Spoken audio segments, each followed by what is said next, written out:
saving whales, giving our thanks to our seas, my respects to the ones in the forest, standing up for our old trees and giving food to the hungry, hope to the needy, giving life to a baby, giving care for free, 'cause there's freedom around us. Everything we need now will care for you, 'cause you care for me, and we all have opinions. Some of them get through, but they're better people. Good to do, good to do.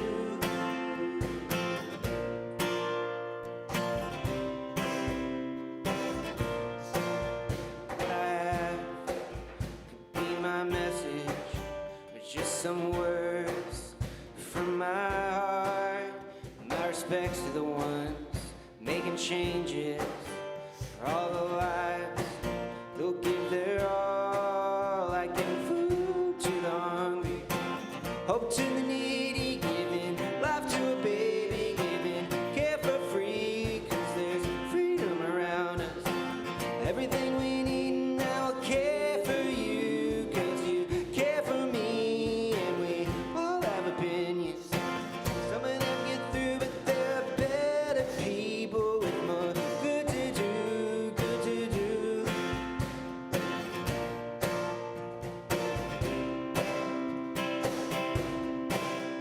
When the world keeps spinning round and round it goes, human nature keeps spreading its disease. The children keep growing up with what they know, what we teach, and what they see.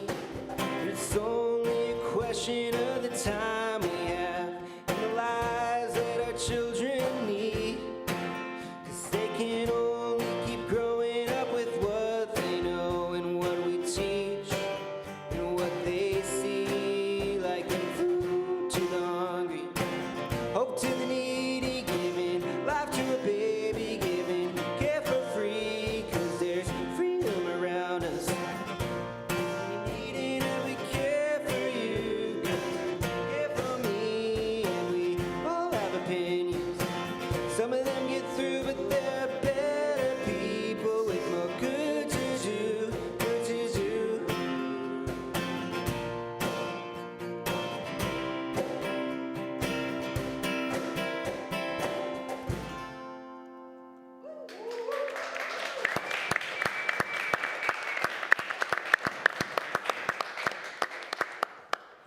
Thank you, Freddie and Brooksy, for our house musicians for a wonderful opening. So, welcome to Collective's 5 p.m. liturgy. I'm Heather. I'm the pastoral intern. For those of you that don't know, our pastor Ben is away this week, so I'm going to be hosting the service tonight. I'll be your host for tonight, locally in DeLand, Florida, and globally at wearecollectivechurch.com, where you can subscribe and stay connected. We're gathering safely in person and live streaming, and we respect your privacy. So if you'd rather not be on camera, you can sit over in this side of the room, and that way you won't be on the internet forever. So in person or online, live now or later on, whenever or wherever, your presence makes us who we are. Welcome. So liturgy means the work of the people. Not my show, not Ben's show this week, but all of us working out our spiritual community together. Here to help us tonight with this work are tonight's liturgists. Kenny is our online host in the room. If you're online, give a shout out to Kenny and let us know that you're with us tonight. Participate in the service via the chat function or just watch. Either way is fine. We're so glad you're here. We also have Marianne and Bill on the couch with us this morning. Thank you for being here. And our artist in residence, Freddie, and Brooksy here, as we just heard. Brooksy's the man behind the collective song, is here. Brooksy's the person that wrote that song, so thanks, guys, we appreciate it. Coffee's back. We've got, courtesy of Collective Cares, we have our Collective Cares contingent there behind the bar, so if you haven't had a chance to get coffee yet, go over and see them, and they'll hook you up. So thank you and welcome. And if any of you, yourself or a family member, would like to be one of our baristas, reach out to me or to Ben or to Kenny and we'll get you on the schedule. Point is, we all are a collective church. Marianne, could you remind us what that means to us, please? We value highly the metaphor of journey. We're different people from different places and backgrounds, representing an intergenerational community, and we've traveled different paths. So we agree not to make assumptions about the person across from us, next to us, or in conversation with us. We challenge ourselves to be sensitive, knowing this community includes a diverse group of people, from lifelong followers of Jesus to people who are just now open to the idea that God might exist. We strive to avoid offense, ask good questions, articulate and explain our responses. We don't assume fluency in Bible, spirituality, or church language because we believe the message of Jesus is not for Christianity, but for humanity. So we do everything in the spirit of love and grace. Thank you, Marianne. So we are collective. So now join us as we sing that.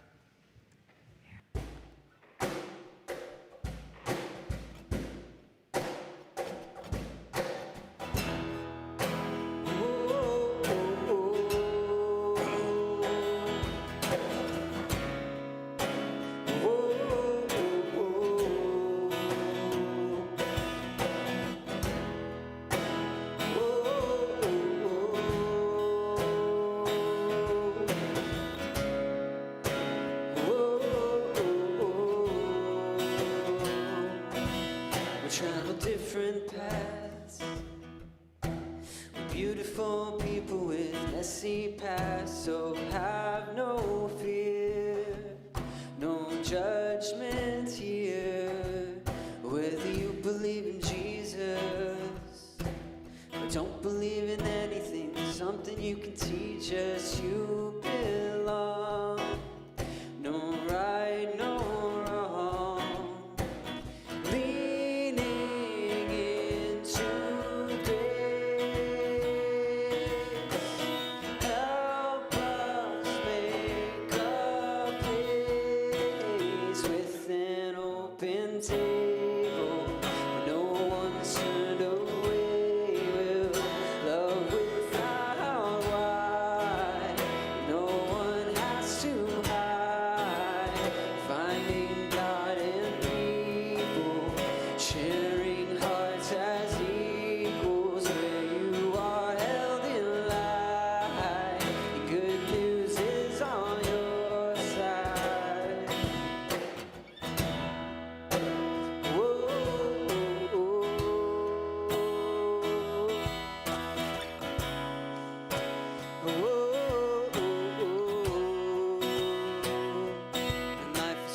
Mystery. Solidarity helps us to find some peace in the great unknown. You don't have to be alone, no. Lean into grace. Help us make a place, an open table. No one's turned away. We'll love without why. No one has to hide. Finding God in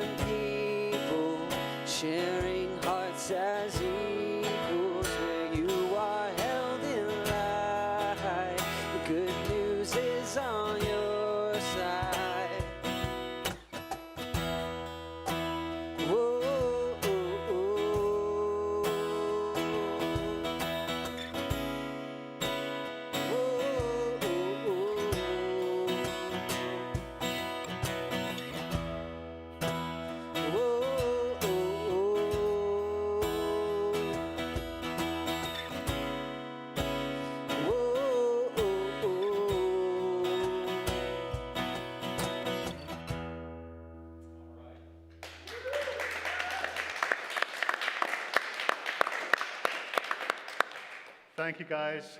We always appreciate your music. So we are Collective Church. We, us here in the room. And Kenny, who's with us online? We've got Michael Clendenin and Andrea Ruber in the chat, and we've got more eyes besides. So if you want to be heard from online in the room, please chat with me. Yeah. Right, welcome everybody online. So we've said it, we've sung it, we've connected online. Kenny, how do we practice the community statement this week? Our weekly practice begins in your inbox, and if you haven't yet, you can go ahead and subscribe to the email and check the box for the rundown. Then you can pick which groups you want to see within the rundown, like Collective Yoga or Collective Cares. You can customize your dashboard for both communication and practice. This past Wednesday, we were back at the Create Space for Art and Soul. It was a really great time. I, for one, had fun collaging my cards, but some folks took a needle and thread to theirs. Others still got creative with gel pens and vintage stamps. We've got some great pictures to share from that night, too.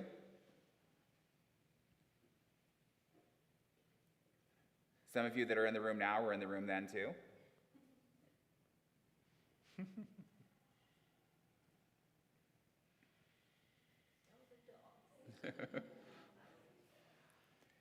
We want to thank Jenny Beth for hosting us and giving us the opportunity for fellowship and creativity at Art and Soul.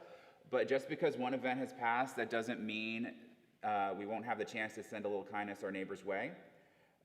One such neighbor is Melissa Reed, who has been a force in the downtown DeLand community and has supported Collective through some of our most tumultuous times. For example, when she let us meet together at the table for months upon months before we were able to move into the Drika. Some of you know she is going through an especially difficult season right now, and we think it's well past time to show how much we appreciate her. So this week we'll be preparing and sending kindness cards her way. So if life got in the way of you joining us on the other evening, you can pop by the Create Space during open hours this week, Tuesday through Friday, 11 to 6, and Saturday, 1 to 9, to create a card for Melissa. If you were at Art and Soul, you can still come by and do it. Just say you're there to create a kindness card, and Collective will cover the rest. And this is open to anyone in the community, so if you know anyone if you want to take a group of people to make nice cards, just go and say, Collective, we want to make some kindness cards, and you can do that. We'll be maintaining this kind of campaign through the rest of the month. And as Bill announced during last week's service, he will be opening his home to a small group discussion of St. Hildegard of Bingen beginning this coming Tuesday at 8 p.m.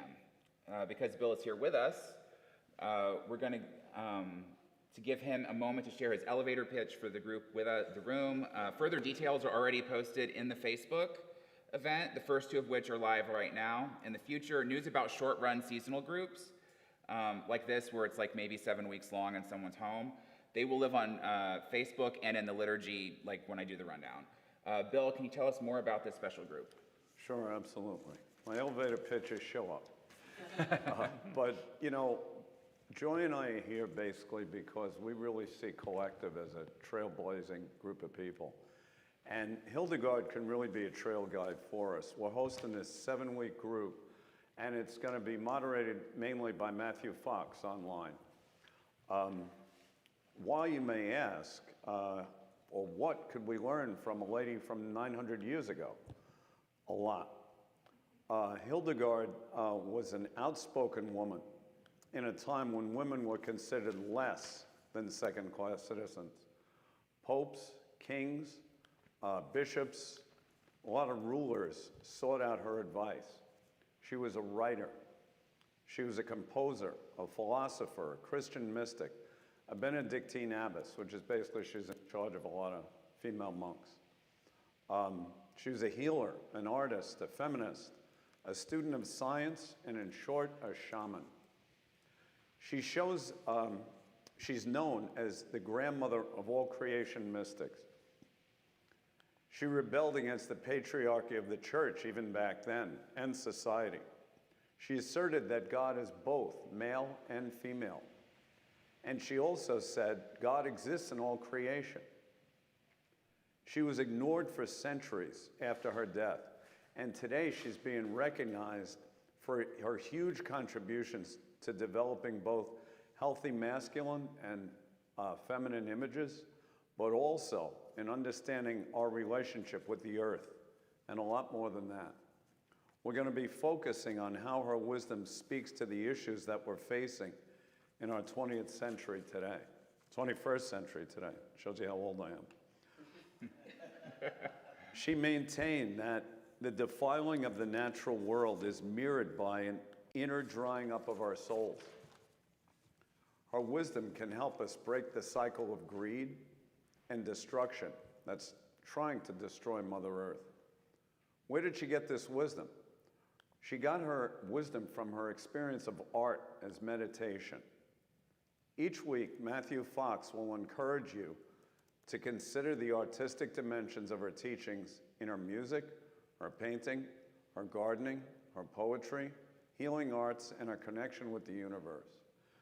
No art experience is necessary. This is not about drawing or anything weird. It's just come as you are. Richard Rohr, my mentor, who is probably the best-known Catholic priest in the world right now, we kid him and tell him that he doesn't have an unpublished thought. He says, you may be saying to yourself, who's this Matthew Fox? Well, Richard Rohr says Matthew Fox, he sees him as God's talent scout. For all the pivotal figures and ideas he's reclaimed for the reform of Christianity, and I say for the betterment of the world right now. He knows the sources and translates them into modern idioms for the rest of us. What he has done with Hildegard makes him a major teacher and guide. So we hope you can come Tuesday night at 8 p.m. And my address is 500 Morganwood Drive in the beautiful downtown, in beautiful southern DeLand, the gold buckle to Babel Bell. Thank you so much, Bill. I have a question, if Yeah. that's okay. Is there a way that I can like tune in remotely from Melbourne, or do I have to If you can what? tune in like through online somehow? Online? Yeah, from Melbourne. I was afraid somebody asked me that. Well, what I can do is I can create a Zoom room, Okay. and just give me your email and I'll send it to you. Cool. And Ken, I don't know if it's possible, but I'll create a Zoom room and give you the coordinates, Yeah, you can send that to me and I can add it to the event. and you can send it Yeah. in. Good. Sweet. Okay. Thank you. Well, thank you again, Bill. Remember, the point is to practice. So from the rundown to weekly practice to giving, make your plan now to do what you might not want to do later on this week. And of course, if you need any help, I'm more than happy to help you right after the service at the bar. Bill, can you guide us through our shared silence? Absolutely. Once upon a time, Buddha, who loved to teach and he loved to be a trickster, sent a bunch of monks into a forest.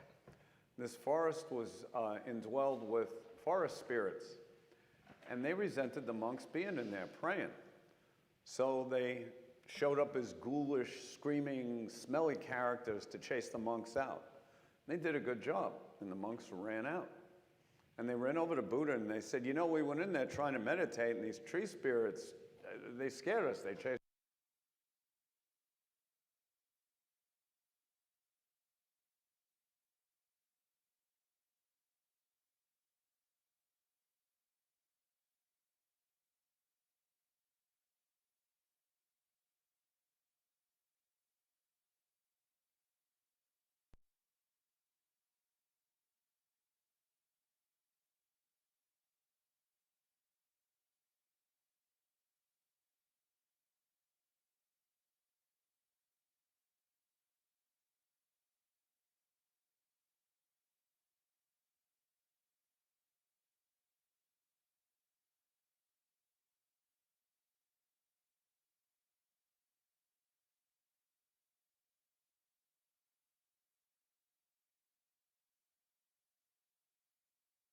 each other, and they lived out.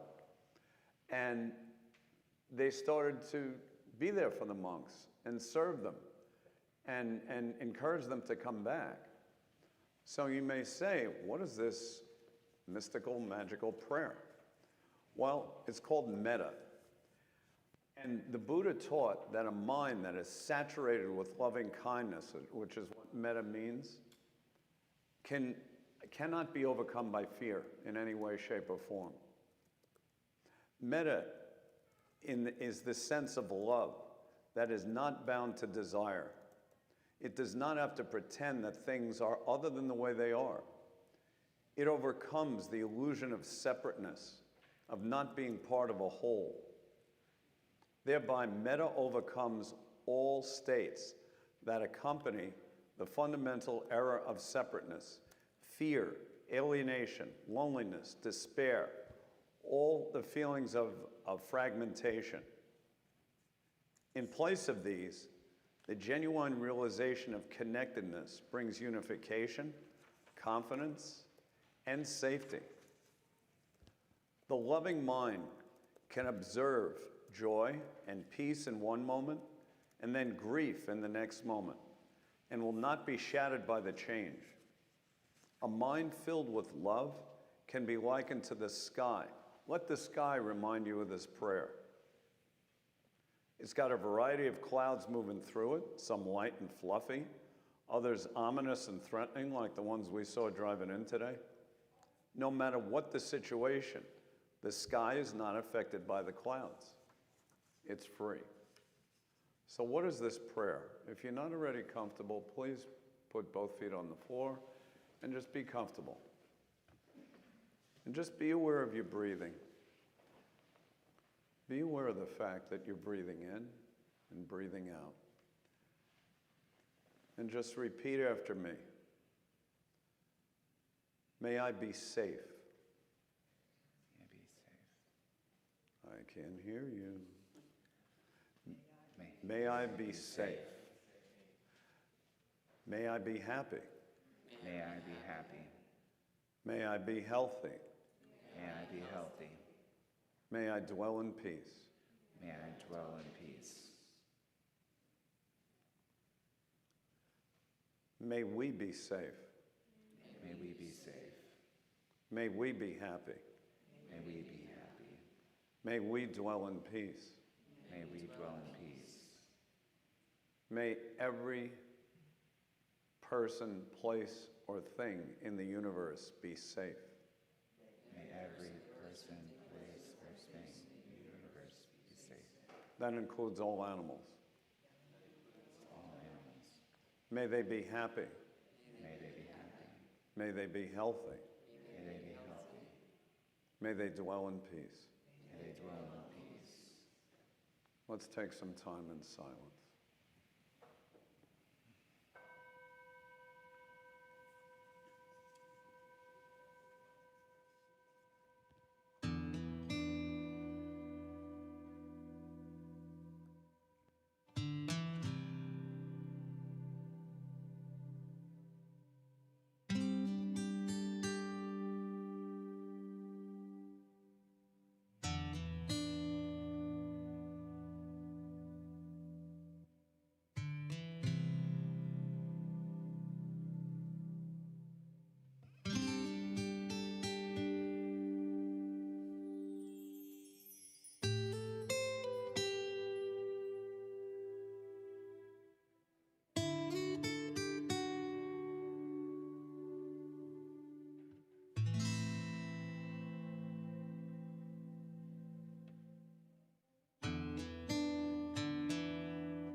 come out of a time of silence. Do it gently.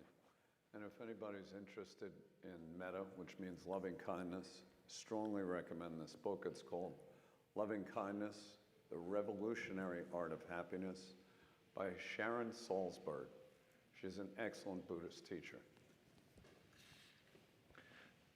Thank you, Bill. Thank you for leading us in that quiet meditation time and for that beautiful introduction. We really appreciate it. And just when you thought you were off the hotspot, I'm going to ask Bill if he would read our reading for us this evening.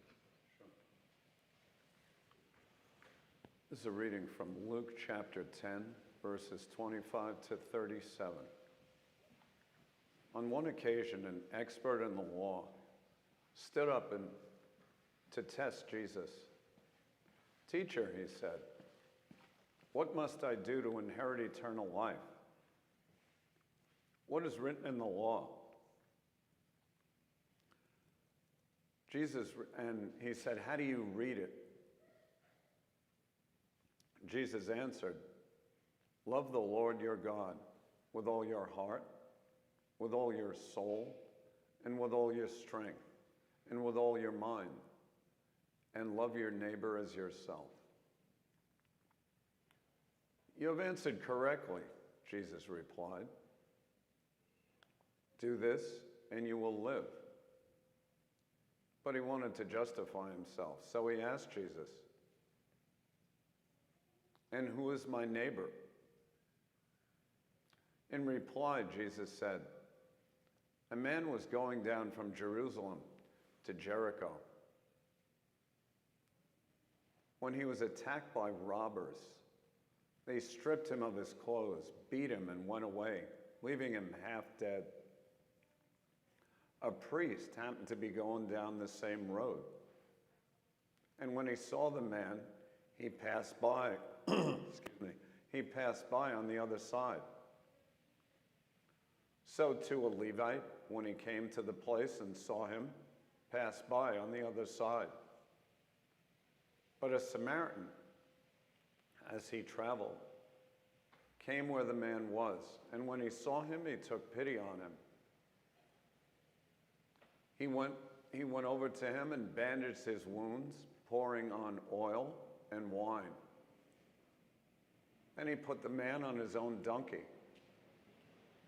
brought him to an inn, took care of him. The next day he took out 2 denarii and gave them to the innkeeper. "Look after him," he said, "and when I return, I will reimburse you for any extra expense you may have." Which of these 3 do you think was neighbor to the man who fell into the hands of robbers? The expert in the law replied, "The one who had mercy on him." Jesus told him, "Go and do likewise."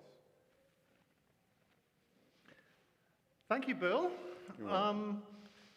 I think we've all heard the parable of the Good Samaritan many times, especially if we've been a part of any kind of Christian faith community for any length of time. Usually the lesson is about who is my neighbor. The common answer being everyone is your neighbor, including those who we would not normally consider part of our tribe. Today, though, as we get into our discussion, I'd like you to think about kindness and human nature. Why would this parable have been so striking to the disciples? Did they assume that the priest and the Levite would have helped the traveler?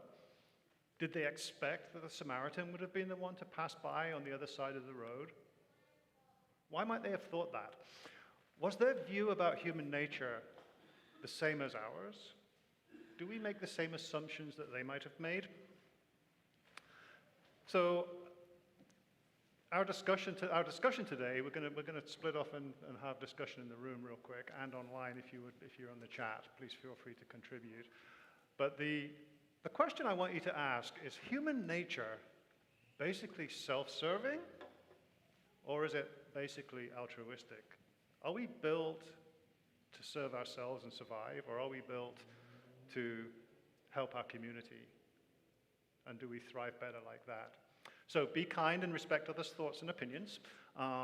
No me monsters. The usual rules apply. Feel free to join with others in discussion or to reflect by yourself. There's no obligation to get drawn into anything if you don't want to.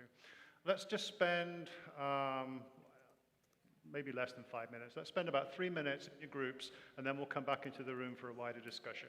If you're online and you want to participate, make sure you're signed into the chat because we want to hear from you. Okay, go.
So I think the slide thing got messed up, so I just had to scroll through like 10 pages to get to the next page. So once we've finished the discussion,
so about another minute.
Okay, so let's bring the discussions to a close at the tables, and let's bring the discussion back to the room.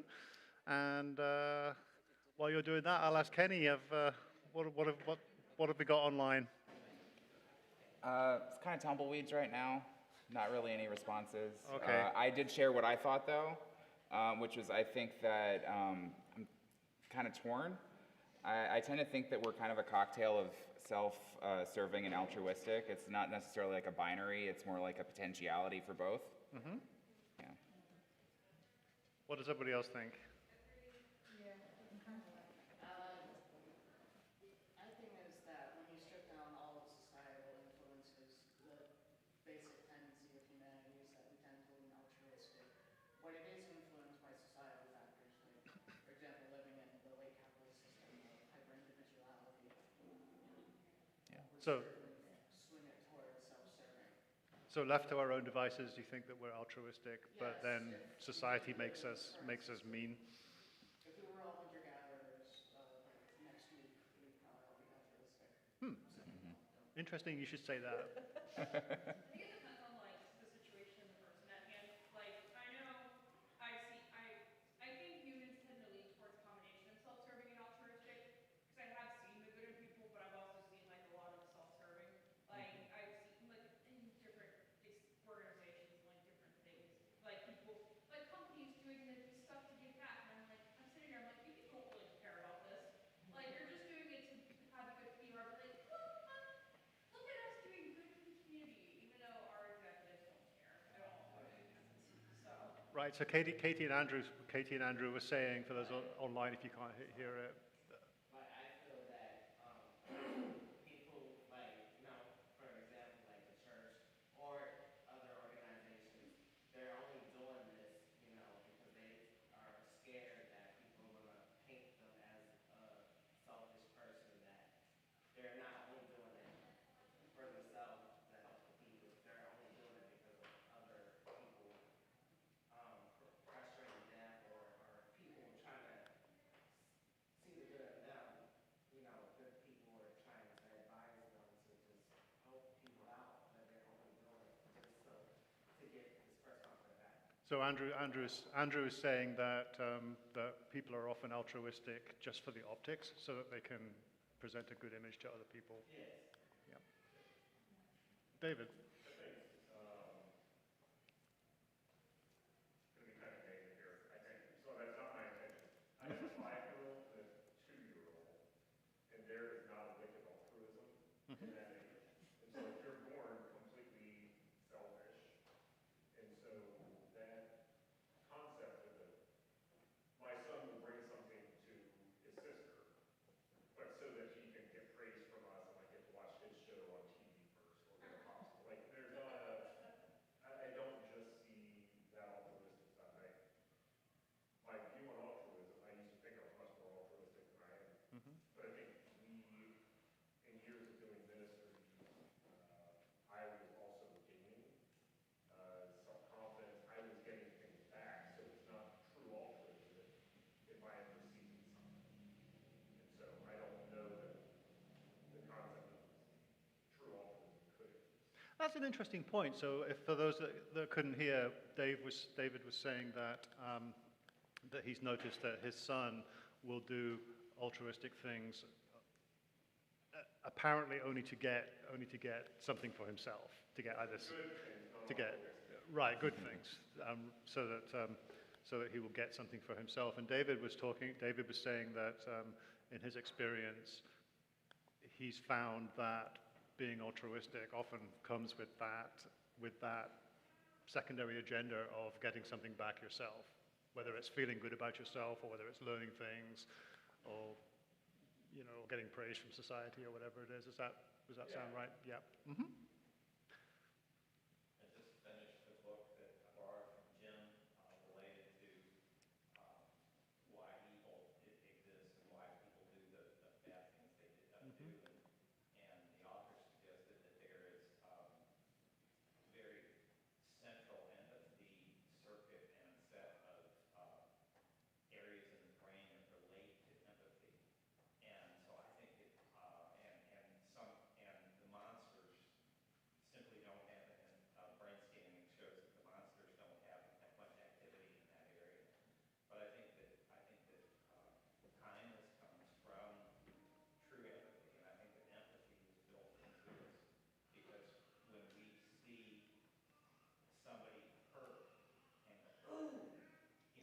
And Right. that's not because we're trying to.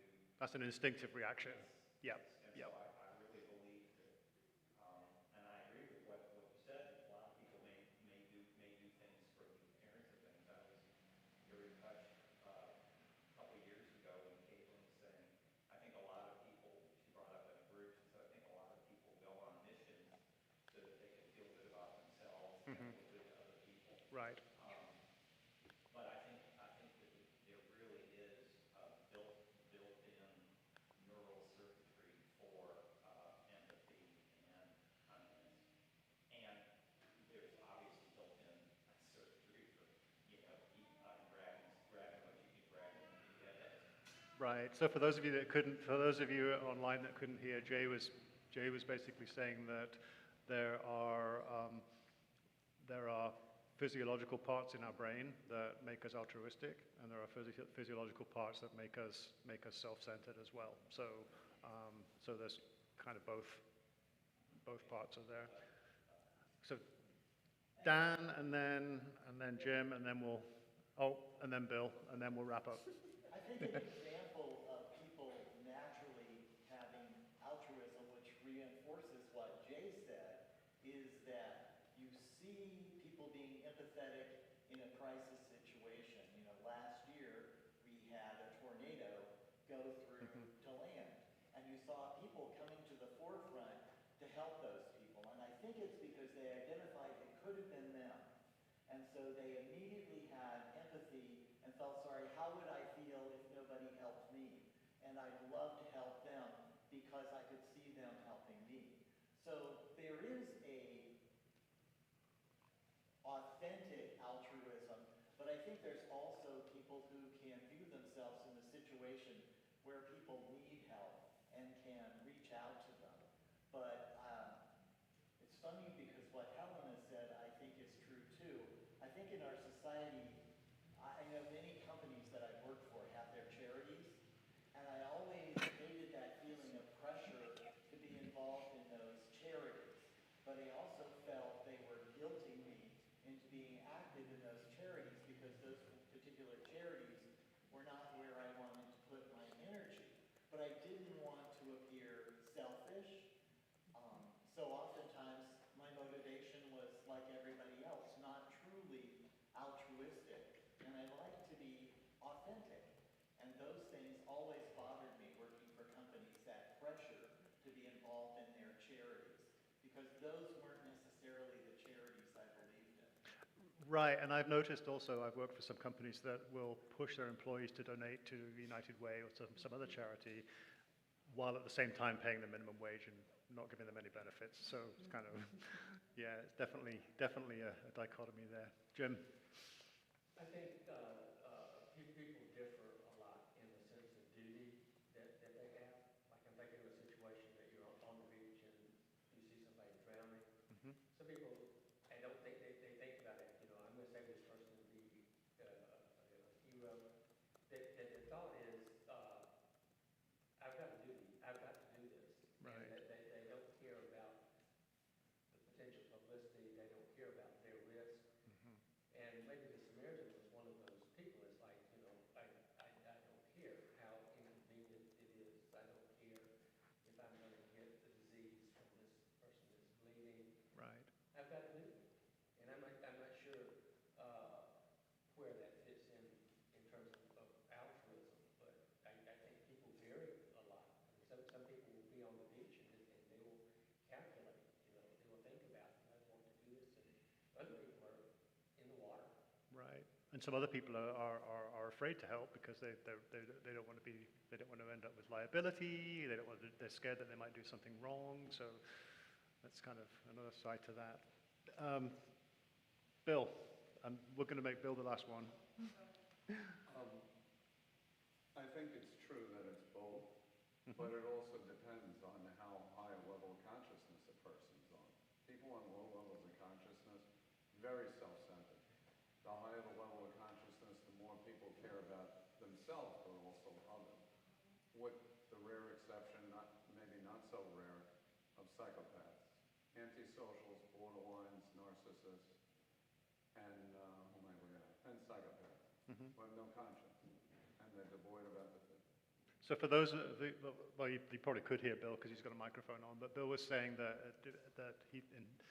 it depends on the level of consciousness of the person. The people that are at a higher level of consciousness tend to be maybe more altruistic. And I wonder though, because I've often seen amazing acts of kindness that have been by the people you wouldn't expect, much as in this story. So I would imagine that in the time of Jesus, the Levite and the priest would be people that were educated. Hopefully they would have been at a higher level of consciousness, and yet they were not able to help. And the Samaritan, who knows what he was, but They were just a higher level of education. I don't know about consciousness. right. Yeah, there's a big difference for sure. Well, thank you, everybody. I appreciate that. That was a really good discussion. I'm sure that the discussion could go on after the service with coffee if you've got more things to discuss about that, and online as well. So, a person is smart. People are dumb, panicky, dangerous animals, and you know it. So, thanks to Mary from last week for bringing this one up. This is a quote from the movie Men in Black. So for those of you that haven't seen it, Will Smith plays Agent J. He's a new recruit to the Men in Black, a secret government agency that manages the administration of alien creatures that have been visiting Earth and living in disguise amongst us for decades. And Agent J asks his mentor, Agent K, played by Tommy Lee Jones, why there's so much secrecy. And he says, surely people are smart enough to handle the truth. And Agent K disagrees, and that's where he comes up from for this quote. He says a person is smart. The people that we interact with one-on-one are smart, and usually they're kind to us. But people in general are dumb, panicky, dangerous animals, and you know it. So for centuries, people have been debating the essential nature of mankind. Are we panicky, dangerous animals who, if left to our own devices, would be violent and self-serving, raping and pillaging for our own self-interest? Or are we basically good, collaborative, loving at heart, only resorting to violence in self-defense or to protect our tribe? In Scripture, man's journey begins in the Garden of Eden, with the serpent convincing Eve to disobey God and eat from the tree of life, and then further persuading Adam to do the same, and then they all blame each other. In one short narrative, we have the first humans in the very first book of the Bible disobeying God's one and only law, and then blaming each other and the serpent for their transgression. So they don't seem to be off to a good start in Genesis, for sure. Now, this creation narrative has been used by the Abrahamic religions, Islam, Christianity, Judaism, at least, for thousands of years, to portray mankind as being inherently dishonest, deceitful, self-serving, and just bad. But is this true? But is this the true nature of man? Whether you believe in the creation story as a literal historical narrative, or as an allegorical story representing the gradual development of humanity over time, the truth, as usual, and as we saw in the discussion, is probably much more complicated. So there were two major philosophers from the 17th and 18th century had very differing opinions on the subject. Thomas Hobbes was of the opinion that humankind, if freed from the civilizing rule of government and the church, which pretty much was the government in that time, would run amok and descend into violent chaos. Needless to say, this opinion was very popular among the ruling classes and with the church. And that opinion was used to justify the power of many tyrannical leaders and kings and bishops over centuries. Jean-Jacques Rousseau, on the other hand, he was born a couple of decades after Hobbes died. He was the exact opposite opinion. He proposed that it was, in fact, the very process of civilization that created violence and war. So he believed that humanity was basically a collaborative and sociable species, and it's only when we started to take areas of land and put fences around them and put fences around property, excluding others, having this is my farm where I grow my vegetables and you can't have any because I want it for me and my tribe.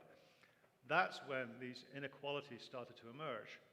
These led to territorial disputes, the haves and the have-nots were created, the rise of kings and armies to defend their lands and their people. The powers that be definitely did not like what Rousseau had to say, and he was labeled as a heretic and a criminal by both the church and the civil powers. He was arrested several times, and several people tried to execute him. They didn't. We see similar differences in opinion today in our modern politics. There are those that believe, like Hobbes, that we need strong borders to protect us from invading hordes of criminals and rapists, and we need a robust police force that can keep the civil population in line, lest we tumble into a violent anarchy. And there are also those who believe, like Rousseau, that we should not have any borders or police, and that people, if left to themselves, would live together in peace and harmony. And the truth, as usual, is probably somewhere in the middle.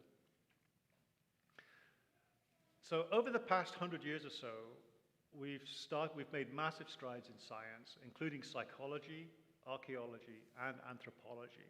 And we've refined our ideas about human nature, and we've refined our ideas about how to do scientific research to the point where we're actually able to make more evidence-based and actual research-based conclusions about human nature and what it looks like. We've also learned that we see our world through the lens of our own bias. Hands up anybody in here who's not biased. Right, good. So you got that point, okay. So everything we've experienced in our lives shapes how we interpret the world around us, whether we're aware of it or not. So let's take a look at that world and examine some of the assumptions we might have made about human kindness. We look around our world and we see war, we see terrorism, we see crime, natural disasters, pandemics, political divides, and on and on and on and on. The world certainly seems to be a sorry and a violent and a scary place for many people. Let's imagine, just for a moment, that a new super addictive drug was developed. So, new wonder drug comes out. Not sure what it's supposed to do, but it's a fabulous drug. And then, within a very short period of time, everybody's hooked on it. Now, scientists soon discover that this brand new wonderful drug causes a bunch of side effects. You've all seen the TV commercials where the commercial for the drug is like 30 seconds, and then there's 2.5 minutes of the side effects, with the guy talking really quickly. So the side effects for this drug are misperception of risk, makes you think everything's riskier than it is. Anxiety, it lowers mood. It increases learned helplessness. It increases contempt. It increases hostility towards others. And then desensitizes people to violence. Do you think the FDA would grant approval for a drug that had those side effects? Well, they might. But would you take it? Would you give it to your children? Well, guess what?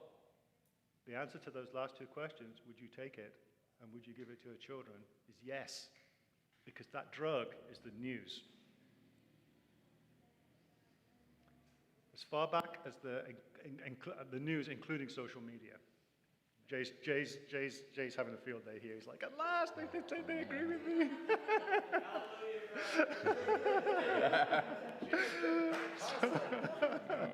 I think that's the first hallelujah we've had in collective. So I get the first one. Too bad, Ben, I got it first. So that drug's the news. And about as far back as the 1990s, so a couple of decades, so 3 decades now, I guess. A researcher named George Gerbner did research on the toxic effects of modern news media. He coined the phrase mean world syndrome. And the clinical symptoms of mean world syndrome are cynicism, misanthropy and pessimism. Misanthropy is the general idea that people are mean, people are bad. During his research, he found, and he did clinical research, double-blind studies and all kinds of stuff like this on the news, and he found that the overwhelming number of subjects believe that the world is getting worse, despite mountains of empirical evidence that, in fact, we are living in the richest, safest, and healthiest era ever in recorded history right now. Any period of history that you look at going back in time, even including world wars, pandemics, volcanoes, earthquakes, floods, all that kind of stuff, this, where we're living now, is the richest, safest, and healthiest era ever. And this remains true. This is even true today, even taking the pandemic into consideration. It's hard to believe, right? Even when we see actual acts of kindness being performed before our eyes, somehow we're biased to see them as self-serving. A more recent study by 2 American psychologists shows how strongly we cling to the idea that human nature is selfish.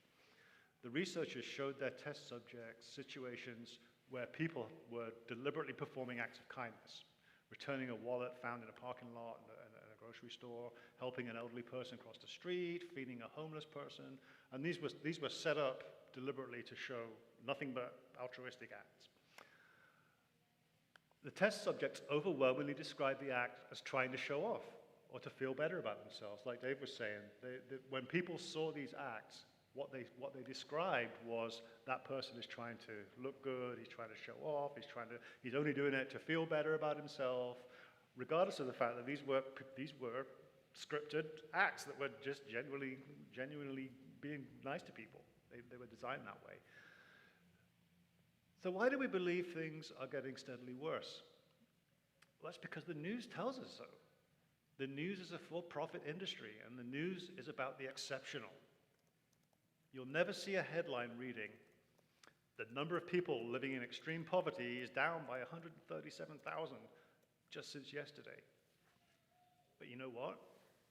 According to the United Nations statistics, this has been true every day for the past 25 years. The number of people crossing from what the United Nations considers to be abject poverty out of that abject poverty is in the hundreds of thousands every single day. But you never see that on the news. Why? Because it's not going to sell advertisements. We've evolved with a built-in negativity bias. Think about it. For our ancestors, it was much more survivable to be terrified of the harmless spider 100 times than it was to not fear the deadly spider one time. You don't fear the deadly spider or the deadly snake one time, you die, and then you can't reproduce, and that's how evolution works, for sure. So those with a strong negativity bias were more likely to survive and reproduce, and that trait served us well as far as surviving as a species, and it continues to do so, especially with snakes and spiders, because I think they're horrible, and I'm terrified of them. Sorry, Jess. for those of you that have hordes of big, hairy, poisonous spiders in their house as pets, nobody in particular. No, I'm fine with being. I don't know enough about spiders and snakes to be able to determine which one's a poisonous one, so I'm scared of all of them, and that's fine with me. But it does a great disservice to us in today's media-driven world when those biases affect how we relate with other people. Another bias we seem to have inherited is called availability bias. So if you see something frequently, then your brain automatically believes that there is more of it. If you see something frequently, your brain believes that there is more of it. When we see a continuous feed on the news and on Facebook and whatever other TikTok or whatever the kids are on these days, I don't even know, I can't keep up, of crime and war, other terrible acts of inhumanity, our brains build a model of the world where these things are commonplace. And they are not. They are rare. They exist. There are I'm absolutely not trying to say there are no terrible things going on in the world, but they are rare. There's no doubt that mankind has perpetrated many acts of violence against ourselves and others, animals, the planet, just to name two, throughout history. But even in war, the most inhumane, violent, terrible thing that we can imagine humans doing to each other, all is not what it seems. And our basic human nature shows some optimism in the most surprising of circumstances. William Golding, many of you probably heard of him, some of the younger ones may not have done. He wrote a book called The Lord of the Flies. It's a fictional account of a group of English schoolchildren who find themselves marooned on a remote island following an accident. With no adults and therefore no authority to tell them what to do, at first they're like, woohoo, we've got beach, the sand, we do what we want, there's no grown-ups, we can do whatever we want, it's a children's paradise. However, their children's paradise very soon, if you've read the book, turns into a nightmare. Different factions form, their ability to work together is diminished, and the group descends into this dystopian nightmare.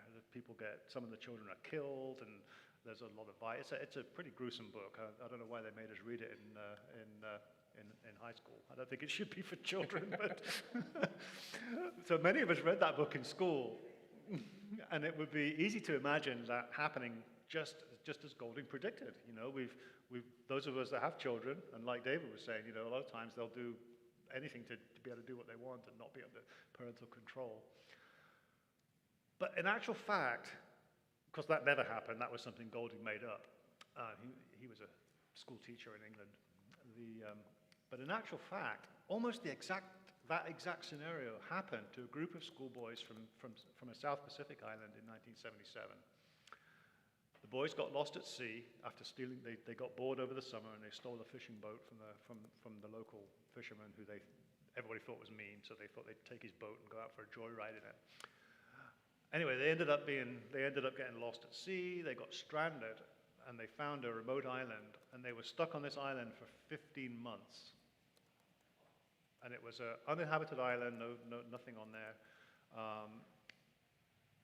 And they were there for 15 months until they were accidentally found by an Australian lobster fisherman. And instead of Golding's nightmare, what the fisherman found was that the boys had thrived. They were fit and healthy, healthier than any of the boys that on the island where they came from. They developed a system to catch water, to grow food. They'd made plots of land. They'd created agriculture. They'd even developed pro-social ways to deal with conflict. They'd worked out that they were going to have conflict. Then the two people that were in conflict would go to different ends of the island until they cooled off, and then they'd come back together and they'd talk about it. They even had one of the boys, and these were 13, 14-year-olds. One of the boys fell off a cliff and fractured his femur. They were able to get him back to the base camp. They splintered the leg. They all took care of him while he recovered. And when they eventually got rescued and got back to the island, the doctors were saying that his leg had healed better than the people who had similar injuries in the hospital. You know, so the truth was much more wonderful. So what a wonderful story. Much more wonderful than The Lord of the Flies. The Lord of the Flies is horrible. And they did have a book. They did do a book, and there was a small television series in Australia. But I bet you've never heard of it, because guess what? We like the dystopian stories. We like the stories that don't end well. We like the stories with the violence and where it doesn't work. The stories where everything works out well, we don't seem to like, and it's just because we're biased. We're biased to like those things, you know. You can look that up. If anybody wants to find the information on that story, I can give it to you. Even in the horrors of the World War, surprising facts have come to light decades later. So we've all seen the countless movies depicting the bravery and the cruelty in World War II. Soldiers fighting for their very survival. We just celebrated, last weekend, we celebrated the 77th anniversary of D-Day. And I'm involved with a couple of veterans groups that had very solemn services to remember those. We've seen Saving Private Ryan, those images of the soldiers coming out of the landing craft and bullets flying everywhere and blood and people shooting at each other. Awful, awful, awful scenery. And it was. I mean, it was an awful thing. But historian and soldier Colonel Samuel Marshall, he was an American Army colonel fighting in the South Pacific with the Army and the Marines against the Japanese. And he was also a historian. And he was involved in the battle to take the island of Macon from the Japanese. And so American troops landed on the shore. There was a huge fight. The American troops pushed the Japanese back into the island. Terrible fighting, horrible conditions, hot South Pacific weather, you know, muggy and humid and jungly. And then in the night of the first battle, the Japanese forces mounted this counterattack, and the American forces were able to hold the line that they were in. And in that battle, where the Americans held that line, ferocious fighting, you know, there was lots of casualties.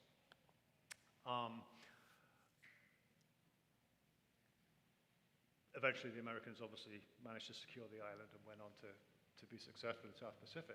But Marshall wanted to, because he was a historian, he said, well, I'm here on the ground. Let's get some data. Let me do some interviews with the soldiers and find out here and now, like the day after, what happened. I can get their stories rather than waiting till after the war and trying to kind of, everything's filtered through memory. So he did a whole series of interviews. And what he found was, believe it or not, even though those soldiers held their position, fought off the Japanese, and maintained that island, less than 25% of all of those soldiers had fired their weapon one time. 75% of those soldiers had not fired a single shot in that battle. And it wasn't through cowardice. All the soldiers had remained at their posts, and it wasn't due to experience levels, because it was the same percentage amongst like new recruits and experienced veterans that had been fighting.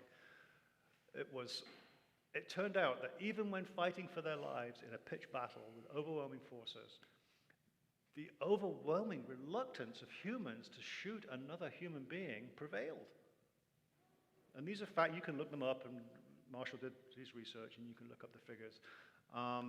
And later studies have shown that this was not an isolated statistic. The same turned out to be true for soldiers on both sides of the theaters of war. And if you want to know more about Marshall's findings, you should check out a book called Men Against Fire. It's a book that was written in 1946. And that book is still taught at the military academies today.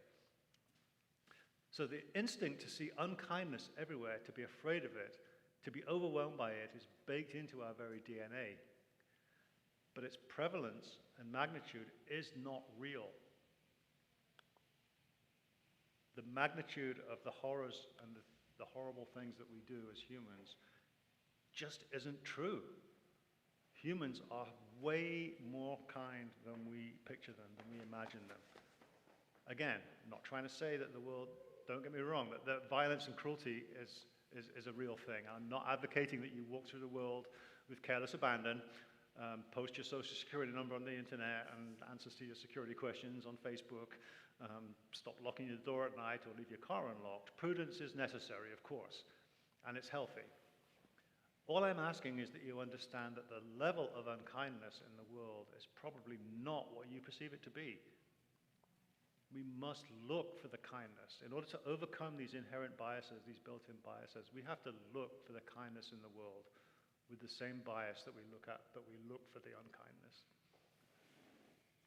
Knowing that the world we see is a world skewed through the lens of cynicism and literally built-in fear, only then we can start to move the goalpost of our perception so that we're able to see the work God is doing daily in the world. As I wrap up, I was interested to find, as I was researching material for this sermon, that the word kind itself, even the word kind, has its roots in the Proto-Germanic word kundi. Kundi means natural, native. So even the very word itself suggests that somewhere way, way, way back, it was known that kindness is the natural state of the human condition. So go out this week and look for the kindness that's abundant. See it in your neighbors, as we've heard from Dan over the last several weeks. See it in the driver that lets you into traffic on I-4 tomorrow morning when you're commuting into Orlando. This might be one of the most difficult things we can do this week. The tirade of images and messages of unkindness is unrelenting. A word of warning, though. Promoting the idea of inherent human kindness is like fighting the mythical Hydra from Greek mythology. Every head you chop off the Hydra, two more grow back in its place. Cynicism, the news, our perceptual biases, they're strong opponents. But the grace of God is stronger. There was a thing going around on the internet a while back. I'm not sure. I can't cite it correctly. I don't know who wrote it, but here it is. An old man says to his grandson, "There's a fight going on inside me. It's a terrible fight between two wolves. One is evil, angry, greedy, jealous, arrogant, and cowardly. The other is good, peaceful, loving, modest, generous, honest, and trustworthy. These two wolves are also fighting within you and inside every other living person." After a moment, the boy asked his grandfather, "Which wolf will win?" The old man smiles, "The one you feed." Which one will you feed this week? One of the most collaborative ways that we show our spirit of love for one another is through the sharing of a meal. In a moment, we'll come to this table and receive the Eucharist, a symbol for us and our tradition of the materiality of our faith and the humanity of God, a reminder that we ourselves are the body of Christ. We as Christ, body to be given, blood to be shed. Christ's body.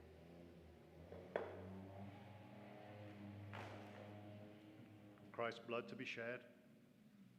The table of this unconditional belonging and transformative love is set. It's open to us and all people, and no one will ever be turned away. Come, let's share with one another this meal and these words. Bread for the journey and nourishment for the soul. Come when you're ready.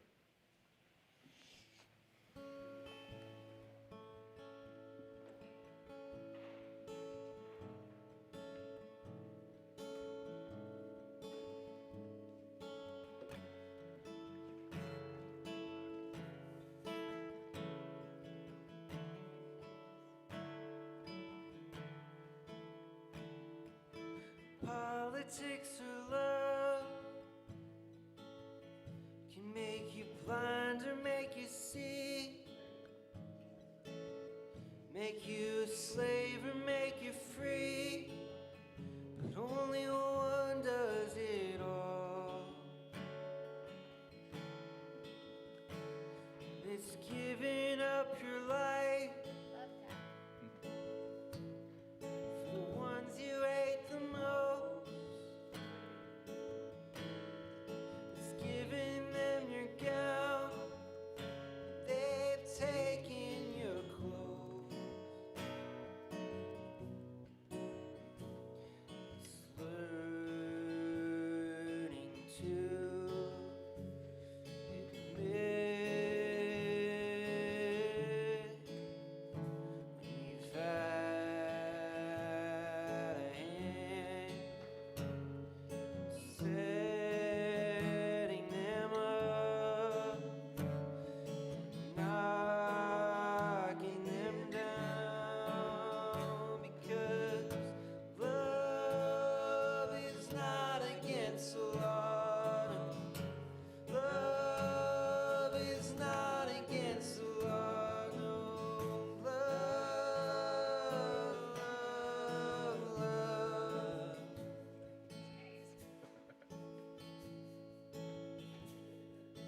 We defending life we just pick and choose lives acceptable to lose, and which ones to defend? Because you cannot choose your friends, but you can choose your enemies. What if they were one in the same?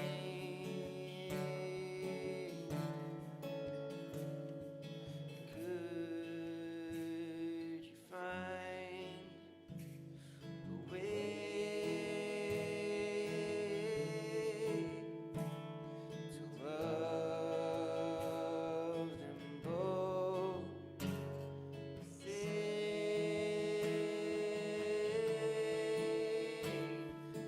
Give them your name, because love is not against the law.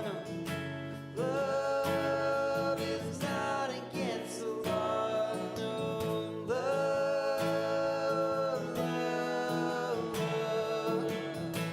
Love is not against the law. Love is not against the law. No. Love.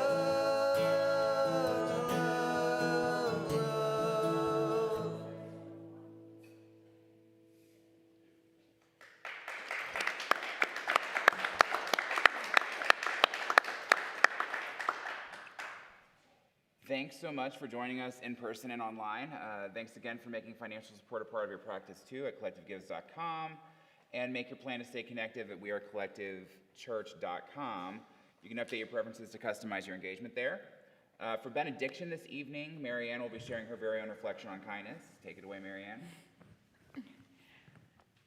Kindness, that feeling you get when you open your heart to just love a bit better right from the start. It's a part of that gift that comes from above, that greatest commandment we all know, to love. We were given this gift so we might see there's love to give everywhere by you and by me. It's not all that hard if only we try. There are plenty of people, don't let them walk by. Oh wait, I missed. Oh, wait a minute. If we open our hearts to those that we meet and do for others now, we can defeat the look of sadness in the lonely man's eyes, threats of hunger and fear, and war in the skies. It's not all that hard if only we try. There are plenty of people, don't let them walk by. By taking this step with your heart and your soul, only kindness can win. On that, I just know. Thank you.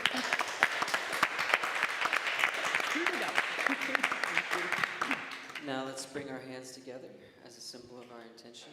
First to our forehead for clarity of thoughts, and to our lips for clarity of speech, and to our heart for clarity of action, so that in all we do, love would be our first thought, our first word, and our first deed. Amen. Grace and peace.